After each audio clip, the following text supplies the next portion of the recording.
happen there, and it's probably not going to happen.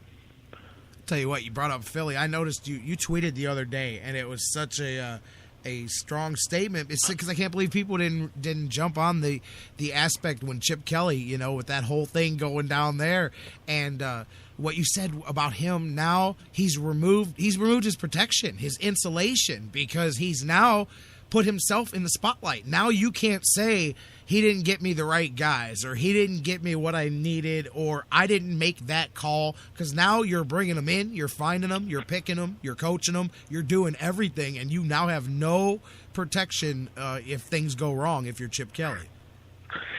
Yeah, and that's exactly what I said. I a lot of people haven't put two and two together, and I think it's the mentality they look at it today, or tomorrow. Yeah, Chip Kelly won for the time being. Yep. But in the long run, he just killed himself because he, as you mentioned, he's no longer insulated as the head coach. Everything falls on him. And I believe that's the beginning of the end, and the end will be coming sooner rather than later.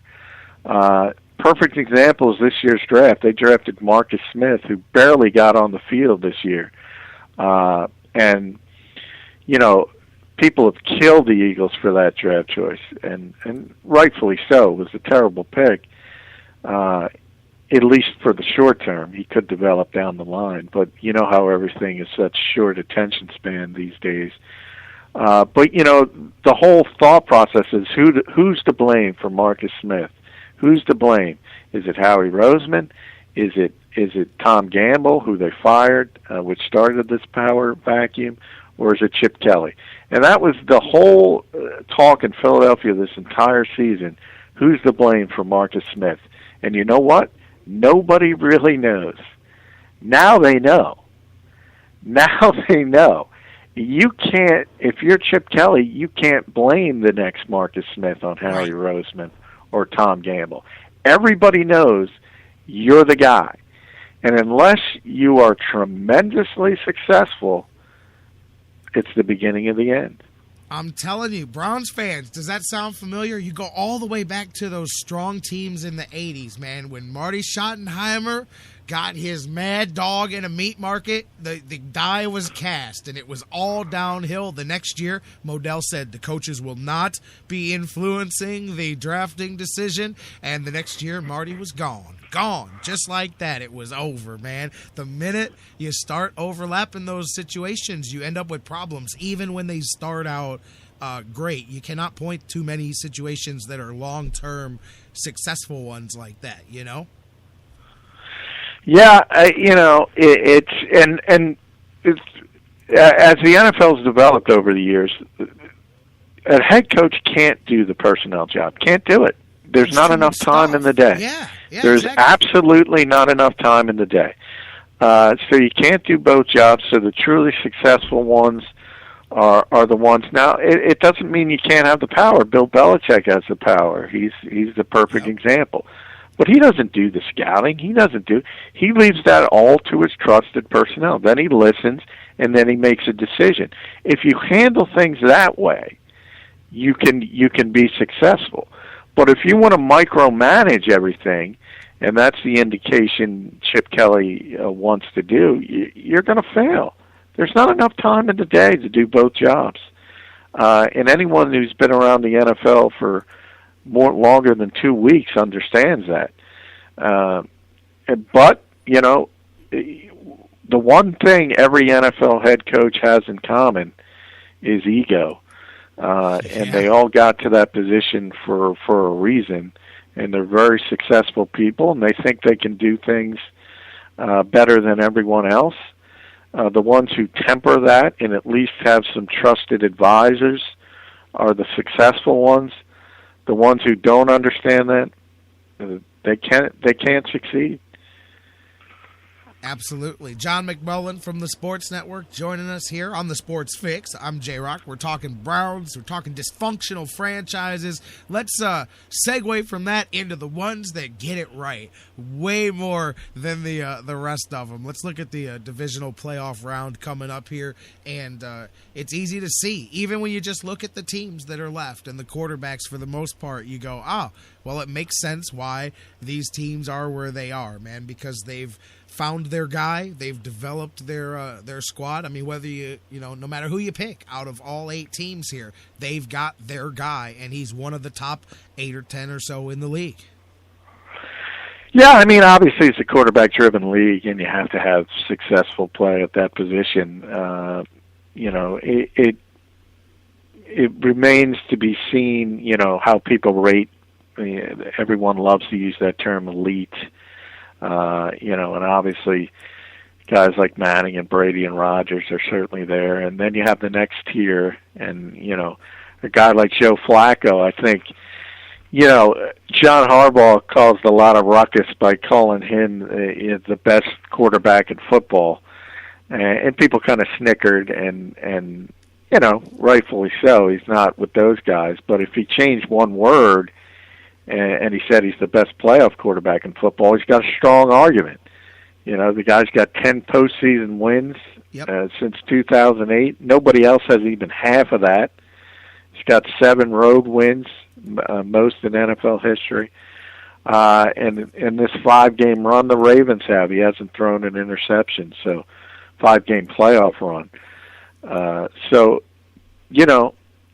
There is something to elevating your play in January. He's certainly been able to do that. And you're right. Every single quarterback, I think if you look at all 8 quarterbacks left, most would point to Cam Newton as the worst. But the weakest, yeah. And even he has put together some unbelievable numbers as far as the dual threat, the ability to run the football and pass the football. Just seemingly sets a new record each and every week. So, if Cam Newton is your quarterback, you could do a lot worse.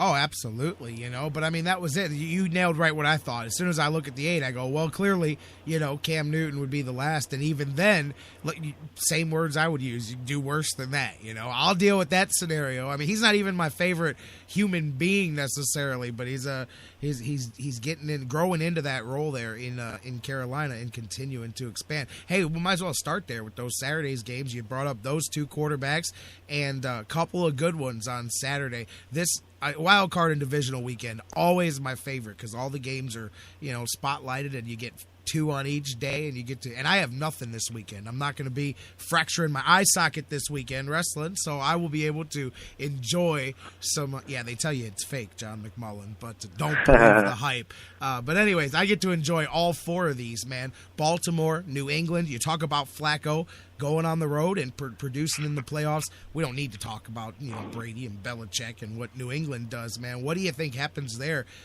I've got the Patriots pulling that one out, but I don't think it's going to be easy at all.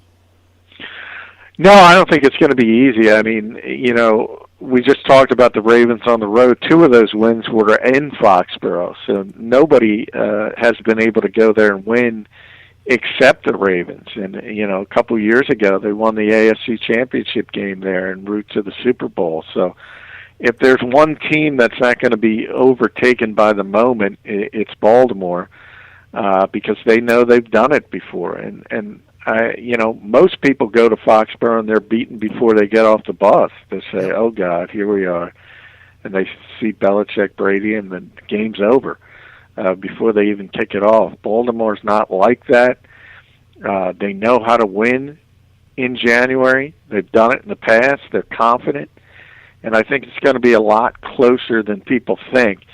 I do think the Patriots are going to win because they're the better football team, and I think the Ravens have a lot of problems in their defensive backfield specifically with injuries and just poor play throughout the entire year. But I think it's going to be a lot closer than people think, but I do think New England gets the close win. And how about the other one? Flip side of that, we talked about Cam, and then you've got the defending Super Bowl champions getting their playoff run started. Carolina, hey, good job by them. They beat a team that was historically bad offensively last week. They've been running 5 weeks now straight here, getting themselves hot and headed in. But I definitely think that they're not hot enough to go to Seattle and win that game. But what do you see happening there? You got two interesting quarterbacks, Russell Wilson, Cam Newton. What do you think happens there? Well, I never expect anybody to go in Seattle and win. They're 24-2 there, over the past three seasons. So it's just a very difficult place to play. And I think the NFC as a whole was intent on getting Seattle out of the Pacific Northwest, or they knew if the Super Bowl was going through there, it was going to be very difficult for anyone. And, it's tough to expect the Panthers to do much, but since December 1st, since the Panthers went on this run, obviously the Seahawks are the best defense in football over that span. They've been giving up 8 points a game. Carolina's second, though. They've been giving up 12 points a game. I know. So they've been playing very, very well, and people can say Ryan Lindley this, and I don't care who's at quarterback in the NFL. They gave up 78 yards. That's pretty impressive as a defense. And Luke Kuechly and Thomas Davis specifically at the linebacker position, they're two of the best linebackers in the NFC. You'll see another one in Seattle and Bobby Wagner. This game's just all about defense. And believe it or not, I think Carolina has a little bit of edge on most teams going into Seattle because Newton can do it both ways.